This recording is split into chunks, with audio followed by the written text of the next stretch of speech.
नमस्कार मित्रांनो, Shri Swami Samarth. Only for स्वामी भक्त या यूट्यूब चॅनलवर आपले स्वागत आहे. तर आज आपण बघूया शिवलीला अमृत अध्याय 7वा मराठी कथासार. चला तर मग व्हिडिओला सुरुवात करूया. अध्याय 7वा, सुमेधा आणि सोमवंत. मदन व पिंगला, सुमती आणि भद्रायू कथा. श्री गणेशाय नमः. हे पार्वतीपते, तुझा जय जयकार असो. तू कोट्यवधी सूर्यासमान तेज पूज आहेस. तू विश्वाचा पालक आहेस. तू रमापतीला अत्यंत प्रिय आहेस. अत्यंत दयाळू व हसतमुख आहेस. तुझ्या गुणवर्णनाने मनाला शांती लाभते. सुमेधा आणि सोमवंत सूत सांगतात, विदर्भ नगरात वेदमित्र व सारस्वत नावाचे दोन वेदशास्त्र संपन्न सुशील ब्राह्मण मित्र राहत असत. वेदमित्र याचा पुत्र सुमेधा व सारस्वत याचा पुत्र सोमवंत हेही जिवलग मित्र होते. त्यांनी दशग्रंथाचे चांगले अध्ययन करून पुराण ग्रंथही मुखोद्गत केले होते. ते 16 वर्षाचे झाल्यावर पितृआज्ञेने आपल्या बुद्धीची व विद्येची चमक दाखवण्यासाठी राजाला भेटले. त्यांनी राजासमोर आपले विद्यावैभव प्रकट करून राजाला प्रसन्न केले.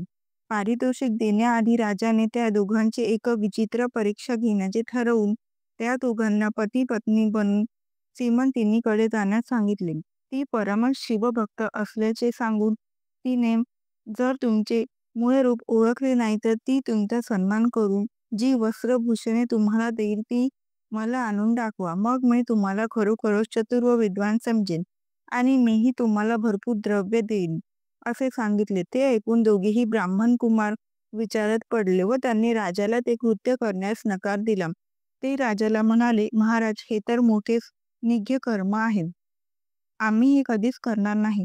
विद्या ही पंडितांची माता. साक्षात कामधेनू संकटात सहाय्य करती, प्रवासात रक्षण करती. आम्ही आमची विद्या दाखवून धन मिळवू. पण राजाने त्यांना पुष्कळ आग्रह करून ही परीक्षा देण्यासाठी तयार केले. राजाने वस्त्रालंकार आणून सोमवंताला स्त्री वेश दिला. श्रीमंतिनीने सोमवारी सायंकाळी शिवपूजन चालले असताना ते दोघे ब्राह्मण दाम्पत्याच्या रूपात तिच्याकडे गेले. श्रीमंतिनी अत्यंत हुशार होती. त्या शिवभक्त पतिव्रतेने हे दोघे पुरुष असल्याचे तात्काळ ओळखले. पण तसे भासवू न देता त्यांची शंकर पार्वती समजून पूजा केली. त्यांचा उत्तम सन्मान करून त्यांना द्रव्य दक्षिणा व वस्त्रालंकार देऊन निरोप दिला. सुमेधा व सोमवंत यांनी राजाची अट पूर्ण केली होती. त्यामुळे निषेधात त्यांना चांगलाच द्रव्यलाभ झाला होता. आता राजाकडूनही द्रव्य रूपाने मोठे पारितोषिक मिळणार म्हणून ते दोघे आनंदाने मार्गक्रमण करीत होते. ते अरण्यातून प्रवास करीत असताना स्त्री वेश घेतलेल्या सोमवंताचे शरीर स्त्रीदेही झाले. अरण्यातील एकांतात त्या स्त्रीच्या मनात प्रबळ काम वासना उत्पन्न झाली. स्त्री वेशधारी सोमवंताने सुमेधाकडे कामपूर्तीची याचना केली. त्याचे बोलणे ऐकून सुमेधाने त्याला झिडकारले. तेव्हा सोमवंताने त्याला आपण स्त्रीरूप झाल्याचे सांगताच सुमेधाने त्याच्याकडे नीट निरखून पाहिले. त्याला आश्चर्याचा धक्का बसला. आपण केलेले नाटक उग्र वास्तविकता धारण करून समोर उभे टाकले आहे हे सुमेधाच्या लक्षात आले. अरण्यातील एकांत व कामप्रेरित होऊन सर्वस्व अर्पण करण्यास झालेली स्त्री समोर असूनही ज्यांच्या मनात तिच्याविषयी जराही अभिलाषा निर्माण होत नाही, तो पुरुष धन्य होय. तो साक्षात शंकरच, जो सत्यवचनी आहे, जो नित्य सत्कर्मे करतो, ज्यांच्या मनात जराही धनासक्ती नाही, विद्वान पंडित असूनही जराही गर्व नाही, लोकांनी कितीही निंदा केली तरी खेद न मानता जो आनंदात राहतो, दुसऱ्याचे दोष जाणूनही त्याची अन्यत्र वाच्यता करत नाही, तो नरशंकर स्वरूपच जाणवा. जो स्त्री पुरुष अशा भेदभाव करत नाही, चराचरात गुरुरूप पाहतो, जो आपली तपश्चर्या, दातृत्व, पुण्यकर्मे व सत्कृत्ये लोकांमध्ये सांगत नाही, सगळ्यांना सारखी वागणूक देतो, ज्यांच्या मनात आपपर भावाला थारा नाही, जो आपली कीर्ती व्हावी अशी अपेक्षा करत नाही, तो शिवस्वरूपच होय. सुमेधा खरोखरच विवेकी होता. त्याने स्त्री वेशधारी सोमवंताला समजावून घरी आणले. सोमवंताच्या मातापित्यांना घडलेला प्रकार ऐकून धक्का बसला. सारस्वत ब्राह्मण छाती पेटून राजाकडे गेला आणि घडलेल्या प्रकाराबद्दल राजाला मोठमोठ्याने ओरडून दूषणे देऊ लागला. झाला प्रकार ऐकून राजाने लज्जेने मान खाली घातली आणि आपण श्रीमंतिनीची उगाचच परीक्षा घेतली याचा त्याला पश्चाताप होऊ लागला. त्याने विद्वान ब्राह्मणांना प्राचारण करून मी वाटेल तेवढे द्रव्य खर्च करण्यास तयार आहे. तुम्ही कोणतेही प्रखर अनुष्ठान करून सुमंतास पुन्हा पुरुषत्व प्राप्त करून घ्या असे सांगितले. पण ब्राह्मणांनी ते अशक्य असल्याचे सांगून राजाला नकार दिला. तेव्हा राजाने देवीला प्रसन्न करून घेण्यासाठी 7 दिवस निराहार राहून अनुष्ठान करून मोठा यज्ञ केला. त्याची तळमळ पाहून प्रसन्न झालेल्या भगवतीने त्याला दर्शन दिले. राजाने देवीला सुमंताला पुन्हा पुरुष करण्याची विनंती केली. देवी म्हणाली, ही गोष्ट घडणे कदापि शक्य नाही. श्रीमंतिनी महान पतिव्रता, परम शिवभक्त व श्रेष्ठ तपस्विनी आहे. सुमंताला स्त्री रूपच राहू दे. त्या स्त्रीचे सुमेधाशी विवाह लावून दे. या दाम्पत्यास देवी गुणसंपन्न विद्येज्ञ पुत्र होईल. देवीच्या आज्ञा मान्य करून राजाने वेदमित्र व सारस्वत या दोघांनाही बोलावून घेतले होते. देवीचा संदेश सांगून त्यांचे मन वळविले. पुढे सुमेधाचा सुमंतीशी विवाह लावून दिला. अंबिकेच्या वचनाप्रमाणे त्यांना एक बुद्धिमान पुत्र झाला. धन्य ती श्रीमंतिनी, धन्य तिची शिवशक्ती. तिच्या संकल्पाने जे घडले त्यात देवी पार्वतीनेही बदल केला नाही. मदन व पिंगला यांची कथा. सूत पुढे आणखी एक शिव महात्म्यपर कथा सांगतात. अवंती नगरात मदन नावाचा ब्राह्मण राहत असे. तो अत्यंत काममुख होता आणि पिंगला नावाच्या एका वेश्याच्या नादी लागला होता. तिच्या मोहापायी त्याने आपल्या धर्मपत्नीचा मातापित्यांचाही त्याग केला. तो ब्रह्मकर्मे करीत नसे, मधमास सेवन करी. अहोरात्र त्या वेश्येशी विलास करत असे. त्या काळी ऋषभ नावाचा महान शिवयोगी लोकोद्धारासाठी भूलोकी संचार करत होता. एकदा अकस्मात तो पिंगलेच्या द्वारी आला असता पिंगला व मदन यांनी त्यांचे उत्तम स्वागत करून यथासांग पूजन केले. त्याला उत्तम भोजन, वस्त्रालंकार दिले व आपल्या सेवेने संतुष्ट केले. पहाटेच्या समयी शिवयोगी एकदम अदृश्य झाला. दोघांना याचे नवल वाटले. काही दिवसांनी दोघे मरण पावले. पण पूर्वजन्मी एक थोर शिवयोग्याच्या अल्पसेवेमुळे दोघांना उत्तम कुलात जन्म मिळाला. मदनाने दाशार्य देशाचा राजा वज्रबाहू व त्याची पट्टाराणी सुमंती यांच्या पोटी जन्म घेतला, तर पिंगलेने श्रीमंतिनीची कन्या म्हणून जन्म घेतला. हिचे नाव कीर्तिमालिनी ठेवण्यात आले. सुमती आणि भद्रायूची कथा. सूत सांगतात, दाशार्य देशाचा राजा वज्रबाहूला अनेक राण्या होत्या. त्याची पट्टराणी सुमती गरोदर असताना तिच्या सवती तिच्या द्वेष करायच्या. सुमतीचा पुत्र राज्याधिकारी होऊ नये म्हणून त्यांनी सुमतीवर अन्नातून विष प्रयोग केला. विष अंगावर फुटून तिला ठायी ठायी जखमा झाल्या. तशातच ती पसूप झाली. जन्मलेल्या मुलाच्या अंगावरही फोडं होत व त्यातून अहोरात्र रक्त व पू गळत असे. पडलेल्या शतामुळे दुर्गंधी येत असे. राजाने अनेक नामांकित वैद्याकडून खूप औषधोपचार केले, पण त्या दोघांचीही व्याधी बरी होत नव्हती. शेवटी कंटाळून राजाने एक कटू निर्णय घेतला. राणीला व मुलाला रथात घालून निर्जन अरण्यात सोडून दिले. अरण्यात सोडल्यामुळे सुमती अतिशय खडतर परिस्थितीत सापडली होती. तिच्या देहासोबत तिचे अंतःकरणही दुखावले होते. सुमती शिवभक्त होती. ती सतत शंकराचा धावा करत असे. हे शंभू महादेवा, तुला माझी दया कशी येत नाही? भक्तरक्षक अशी तुझ्या त्रिजगती कीर्ती. हे कैलासपती, तू जगाला वध्य आहेस. मूर्तिमंत ब्रह्मानंद आहेस. हे पंचवदना, तू निर्दोषाचे निवारण करणारा जगाचे आदी स्वरूप अजन्मा आणि अजित आहेस. तूच हे मायारूपी चक्र चालवितोस. विश्वाला अंतर्बाह्य व्यापून असलेला हे जगतगुरु, मी तुला शरण आहे. माझ्यासाठी धावत ये, मला मार्ग दाखव. सुमती भयंकर हाल अपेष्टा सोसत असताना पक्षी तिला सावली देण्यासाठी पंख पसरून असत. तिच्या बाळावर पाणी शिंपडून त्यांच्या तोंडात मध व फळाचे मधुर रस चोचीने घालत असत. वनगाई शेपटीने बाळाला वारा घालत असे. त्या सर्वांचे प्रयत्न पाहून राणीलाही भरून यायचे. अरण्यातून जात असताना तिची एका गावोगावी माल विकणारा वाण्यास बरोबर भेट झाली. त्याने तिला व तिच्या मुलाला वैश्यनगरात आणले. तिची आणि नगराधिपती पद्माकर यांची भेट घालून दिली. तिचे पूर्ववृत्त ऐकून पद्माकरालाही खूप वाईट वाटले. पद्माकराने सुमतीला धर्मकन्या मानून आश्रय दिला व जवळच एक घर बांधून दिले. त्याने सुमती व तिच्या मुलावर अनेक वैद्यकरवी उपचार केले, पण काही उपयोग झाला नाही.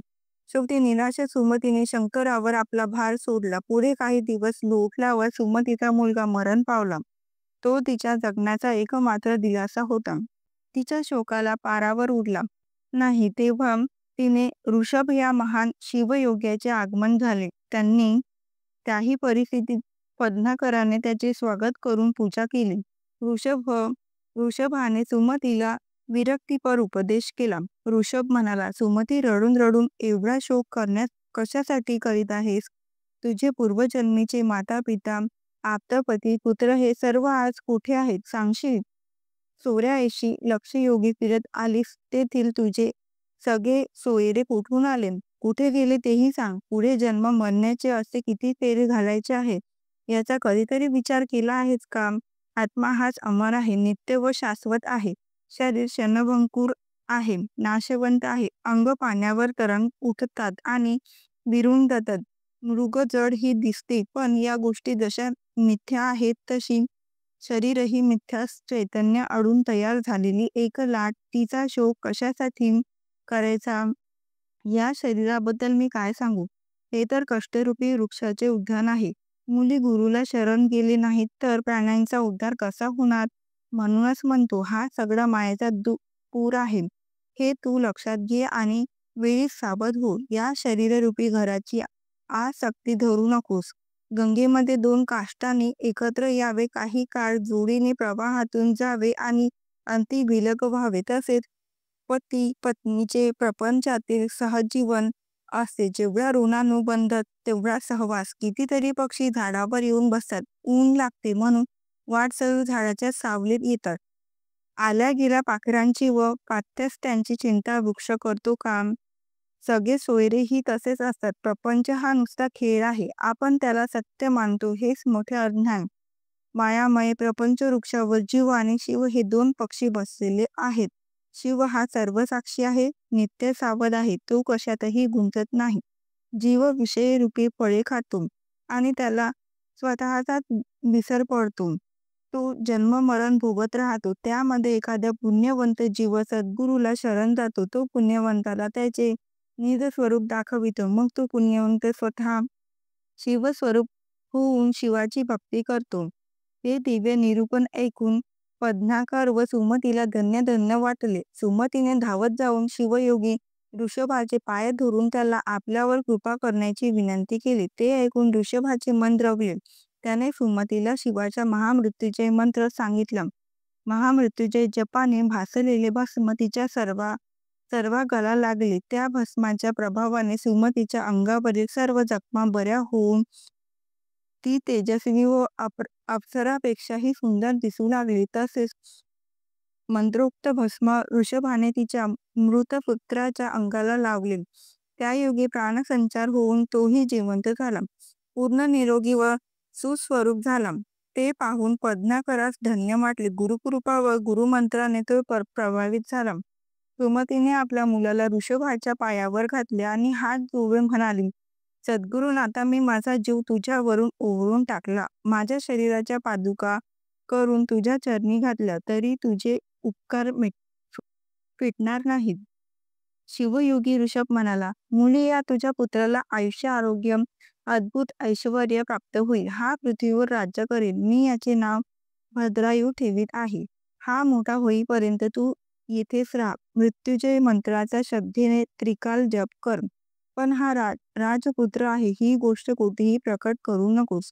शिवयोगी ऋषभ पद्माकर व त्या मायलेकरांना अनेक आशीर्वाद देऊन अंतर्ध्यान पावला. सुमती तेथेच राहिली. शिवयोगी ऋषभाच्या आठवणीने तिचा कंठ दाटून येत असे. त्यानंतर भद्रायू 12 वर्षाचा झाल्यावर एके दिवशी शिवयोगी ऋषभ पुन्हा अकस्मात प्रकट झाला.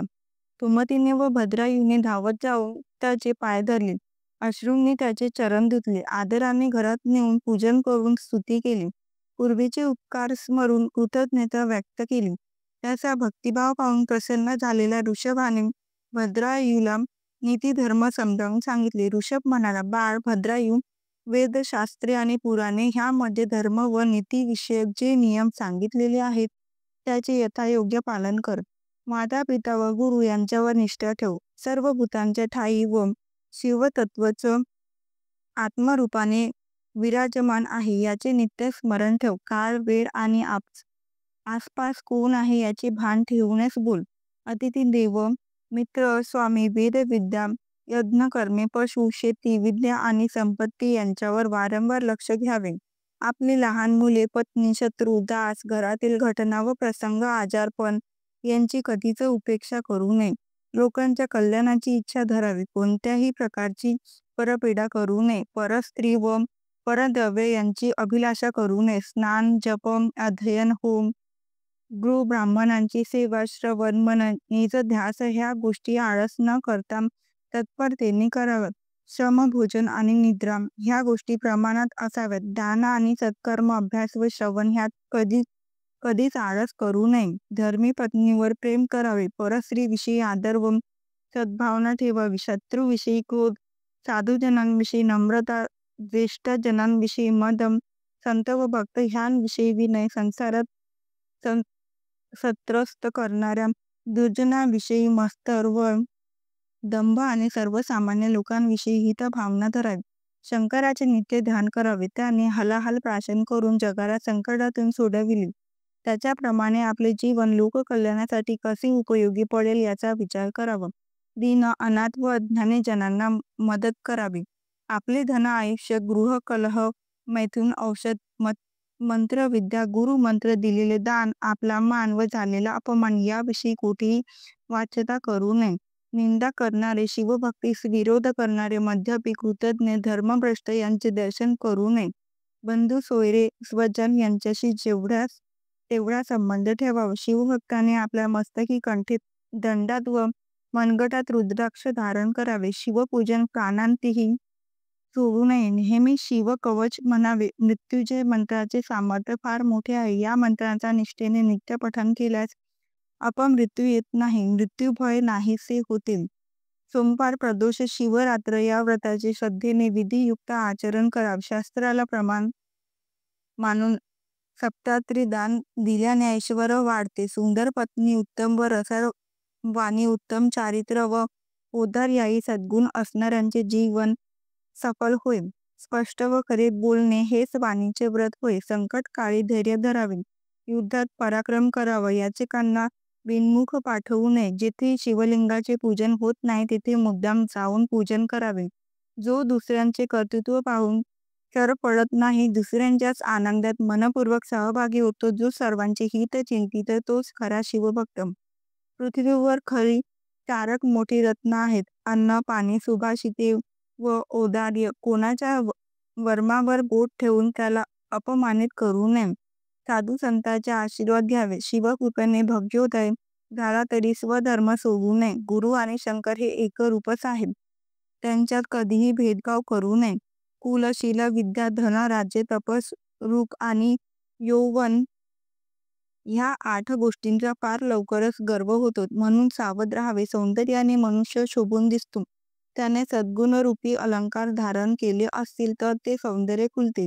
जर तो ज्ञानीही असेल तर उत्तमच. अशा ज्ञानी मनुष्याच्या अंगी दया, क्षमा व शांती असेल तर तो सर्वश्रेष्ठ होय. सूत म्हणाले, अशा प्रकारे त्या शिवयोग्याने भद्रायूला अनेक प्रकारे सद्धर्माचा व नीतीचा उपदेश केला. त्या उपदेश वचनाने पालन केल्याने आपल्याला व्यवहारात अडचणी येणार नाहीत.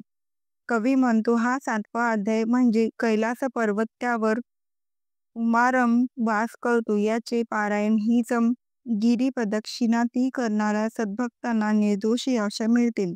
किंबहुना हा अध्याय म्हणजे हिमालय भक्ती. ही त्याची कन्या उमा, तिच्याशी विवाह करून तो शंकर जणू सासऱ्यांच्या घरी राहिला आहे. या अध्यायाच्या पठनाने स्वभाव सुधारेल, सन्मार्ग मिळेल, अनाथ सनाथ होतील, सद्गुरूची भेट होईल. तर असा हा 7वा शिवलीला अमृतांचा अध्याय होता. व्हिडिओ आवडला असल्यास व्हिडिओला नक्की लाईक, शेअर आणि सबस्क्राईब करा. धन्यवाद. श्री स्वामी समर्थ. जय जय स्वामी समर्थ.